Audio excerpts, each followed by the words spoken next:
Bien, vamos a resolver el siguiente ejercicio haciendo uso del principio de trabajo y energía. ¿Qué es lo que nos dice? Nos dice un bloque empieza a ascender por una pendiente la cual está inclinada a 30 grados, lo hace con una rapidez de 20 metros sobre segundo y nos piden determinar qué distancia asciende si el coeficiente de fricción que hay entre la pendiente y el bloque es de 0,2. Entonces, en este caso, si hacemos un diagrama que represente la situación, tendremos un plano inclinado. La inclinación del plano es de 30 grados. En la base de este tendremos al bloque, el cual viene subiendo con una cierta velocidad que conocemos, al punto donde el bloque inicia el movimiento, lo vamos a llamar el punto A, y al punto hasta donde sube lo llamamos el punto B, y esta distancia es la que queremos determinar, la distancia que él sube sobre el plano inclinado. Entonces, como dijimos, vamos a hacer uso del teorema del trabajo y la energía.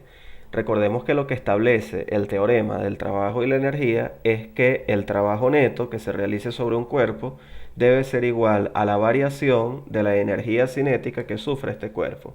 Es decir, el trabajo neto, recordemos que se obtiene de hacer la sumatoria de todos los trabajos.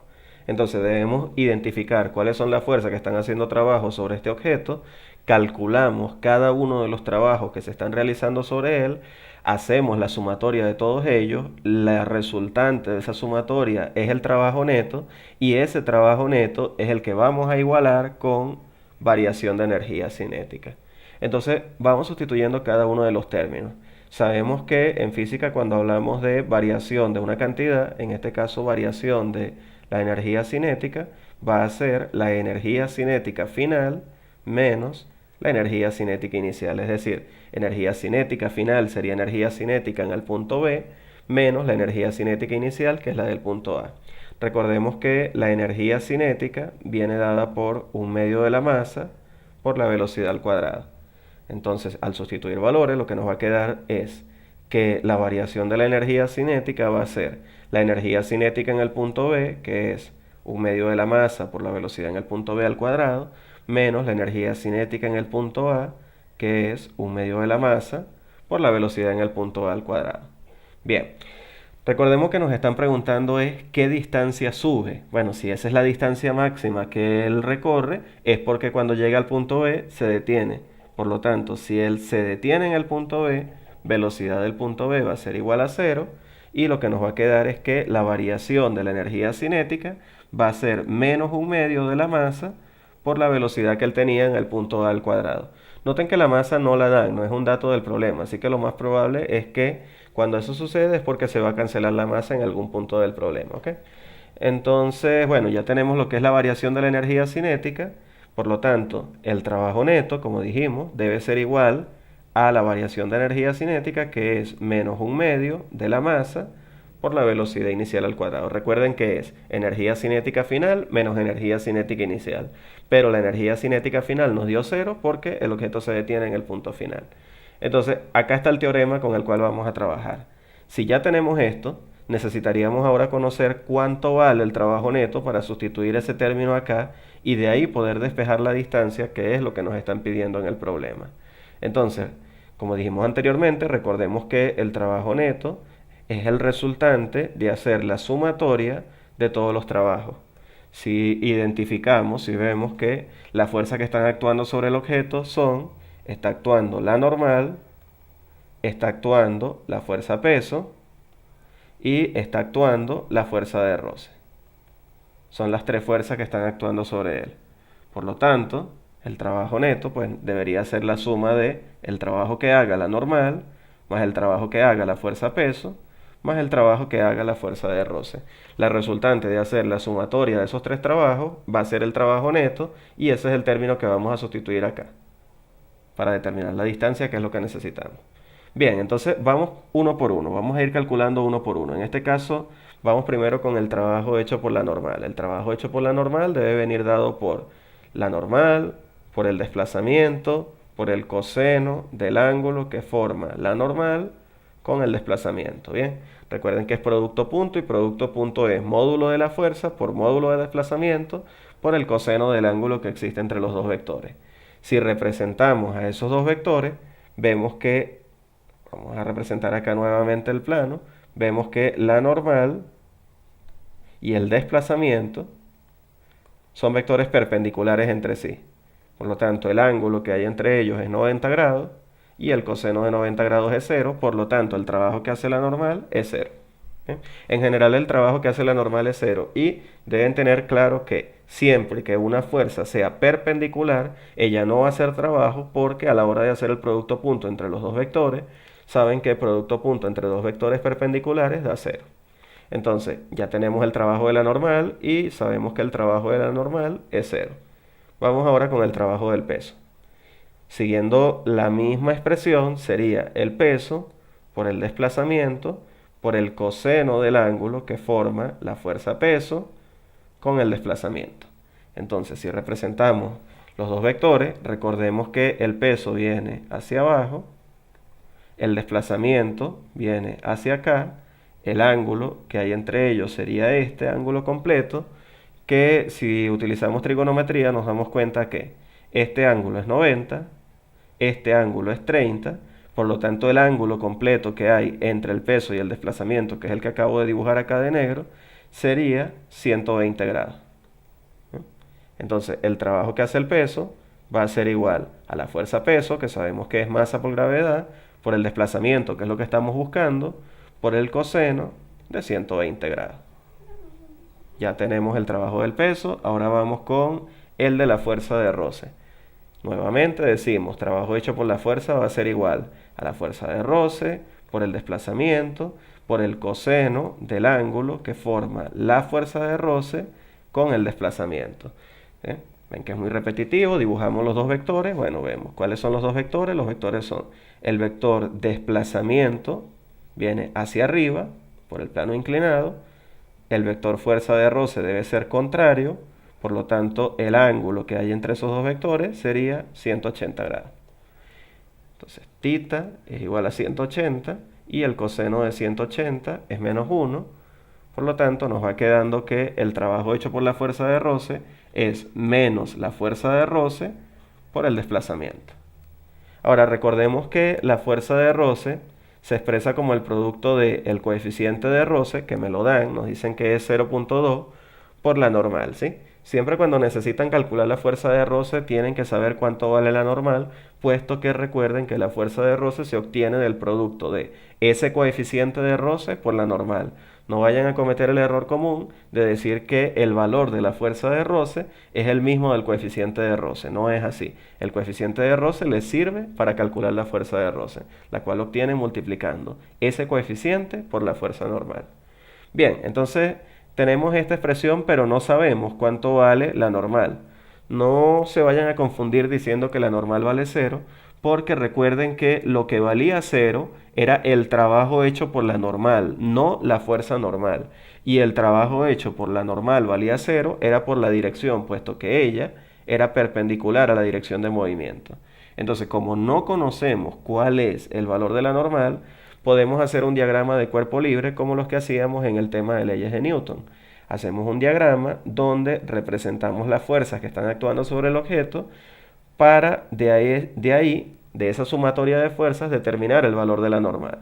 Entonces veamos que las fuerzas que están actuando son la normal, el peso, el ángulo de 30 les queda acá, ese peso se descompone en una componente X y una componente Y está la fuerza de roce en la dirección negativa del eje de las X. Como recordarán, debemos hacer sumatoria de fuerzas en X y debemos hacer sumatoria de fuerzas en Y. Como la que queremos determinar es a la fuerza normal y la fuerza normal está sobre el eje de las Y, nos vamos a enfocar en la sumatoria de fuerzas en el eje de las Y. Las fuerzas que están en el eje de las Y son la normal, positiva porque va hacia arriba, y la componente Y del peso, negativa porque va hacia abajo, y la suma de ellas debe ser igual a 0, porque vean que el objeto no se mueve en el eje de las Y, todo su movimiento se está dando en el eje de las X, porque nosotros estamos colocando un sistema de referencia rotado tal que el eje de las X es paralelo al plano inclinado. Entonces, si despejamos de allí, lo que nos va a quedar es que la normal va a ser igual a la componente Y del peso, que como notarán es el cateto adyacente de este triángulo, por lo tanto se obtiene con el coseno, que va a ser la hipotenusa, que es el peso, por el coseno de 30. Entonces la normal va a ser igual a mg coseno de 30. Teniendo el valor de la normal, podemos determinar el valor de la fuerza de roce. Recordemos que fuerza de roce es μ por la normal, que es mg por el coseno del ángulo. Ya tenemos el valor de la fuerza de roce y teniendo el valor de la fuerza de roce vamos a sustituir y obtenemos el trabajo hecho por la fuerza de roce. Recordemos que era la fuerza de roce por el desplazamiento por el coseno de 180 grados, porque era el ángulo que se formaba entre estos dos vectores, y el coseno de 180 ya habíamos dicho que era menos 1. Por lo tanto, donde está fuerza de roce sustituimos la expresión que acabamos de obtener y nos va a quedar que es menos del coseno de 180, la fuerza de roce que es mu sub k por mg por el coseno de 30 por el desplazamiento. Y ya tenemos el trabajo hecho por la fuerza de roce. ¿Qué vamos a hacer ahora? Bueno, vamos a calcular el trabajo neto. El trabajo neto sería, dijimos, la resultante de el trabajo de la normal más el trabajo del peso más el trabajo de la fuerza de roce. El trabajo de la normal habíamos dicho que era 0, puesto que era perpendicular. El trabajo del peso habíamos calculado que era mg por el coseno de 120 grados y el trabajo de la fuerza de roce es menos mu sub k por mg por d por el coseno de 30 grados. Acá nos faltó la d. Bien, perfecto. Entonces, como ya tenemos el trabajo neto, vamos a sustituir valores porque recordemos que habíamos dicho que el trabajo neto debía ser igual a la variación de la energía cinética, lo cual era igual a menos 1/2 de la masa por la velocidad en el punto A al cuadrado. Al sustituir donde está el trabajo neto, la expresión que acabamos de obtener, lo que nos va a quedar va a ser mg por d por el coseno de 120 menos mu k por mg por d por el coseno de 30. Eso va a ser igual a menos 1/2 de la masa por la velocidad en el punto A al cuadrado. Entonces vean que tenemos todos los términos. Lo que debemos hacer es despejar esta distancia d, que es lo que nos están pidiendo en el problema. Como les había dicho, no nos dan la masa, puesto que las masas se van a cancelar. Vean que esta m se cancela con esta m si la sacamos como un factor común del lado izquierdo. Entonces, lo que nos va a quedar es g por d por el coseno de 120 menos mu k por el coseno de 30. Eso va a ser igual a menos la velocidad en el punto A al cuadrado entre 2. Recordemos que esta velocidad es la velocidad con la que el objeto empezaba a subir por la pendiente, que era una velocidad de 20 metros sobre segundo. Entonces de ahí podemos despejar la distancia d, la cual va a ser igual a menos la velocidad en el punto A al cuadrado entre 2 veces g por el coseno de 120 menos mu k por el coseno de 30. Y ahí lo que debemos es sustituir valores. No se preocupen, no piensen que la distancia nos va a quedar negativa. Lo que sucede acá es que si el numerador está negativo, lo más probable es que el resultado del denominador también sea negativo y el resultado pues nos va a quedar positivo. Entonces pues vamos a sustituir valores, ¿sí? Nos va a quedar que la distancia va a ser menos la velocidad en el punto A al cuadrado, que es 20 metros sobre segundos al cuadrado, entre 2 veces la gravedad, vamos a usar la gravedad como 10 metros sobre segundo al cuadrado, por el coseno de 120 grados, menos el coeficiente de roce, que sabemos que es 0,2, por el coseno de 30 grados.